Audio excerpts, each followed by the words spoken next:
গোপালগঞ্জে দ্বিতীয় দিনের মতো কারফিউ চলছে। এই মুহূর্তের পরিস্থিতি জানাতে সরাসরি যুক্ত হচ্ছেন সহকর্মী জাবেরুল ইসলাম। জাবেরুল, গোপালগঞ্জের এখনকার পরিস্থিতি কি বলছেন স্থানীয়রা, আমাদেরকে জানাবেন। মিশু, কারফিউর আজ তৃতীয়তম দিন। তৃতীয়তম দিনে সকাল থেকেই আমি শহরের বিভিন্ন স্থান ঘুরে দেখেছি। গতকাল থেকে আজকে সাধারণ মানুষের উপস্থিতি এবং যানবাহনের উপস্থিতি কিছুটা বেশি।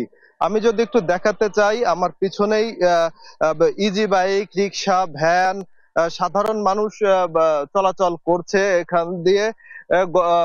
তবে যে সাধারণ মানুষ আসলে যাদের প্রয়োজন একটু কম, তারা কিন্তু ঘর থেকে বের হচ্ছেন না। আমি সকাল থেকে শহরের বিভিন্ন স্পট ঘুরেছি। সেনাবাহিনী বা বিজিবির কোনো টহল সেখানে চোখে পড়েনি, শুধুমাত্র পুলিশের কয়েকটি টহল চোখে পড়েছে, কোনো চেকপোস্টও চোখে পড়েনি।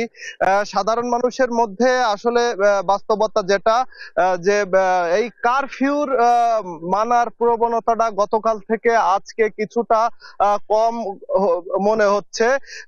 এ পর্যন্ত গোপালগঞ্জে 25 জনকে গ্রেপ্তারের বিষয় জানিয়েছেন ঢাকা রেঞ্জের যিনি ডিআইজি রয়েছেন রেজাউল করিম, তিনি। এরপর থেকে এখন পর্যন্ত, গতকাল সন্ধ্যার পর থেকে এ পর্যন্ত এখন পর্যন্ত পুলিশের পক্ষ থেকে গ্রেপ্তার বা প্রশাসনের পক্ষ থেকে কাউকে নতুন করে আটকের বিষয় এখন পর্যন্ত জানানো যায়নি।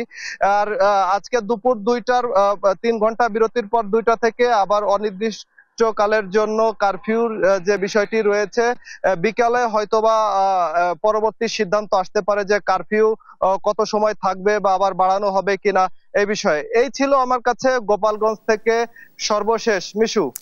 জাবেরুল, আপনাকে ধন্যবাদ। দর্শক, আমরা কথা বলছিলাম আমাদের সহকর্মী জাবেরুল ইসলামের সঙ্গে, জানাচ্ছিলেন গোপালগঞ্জের কারফিউ পরিস্থিতি সম্পর্কে।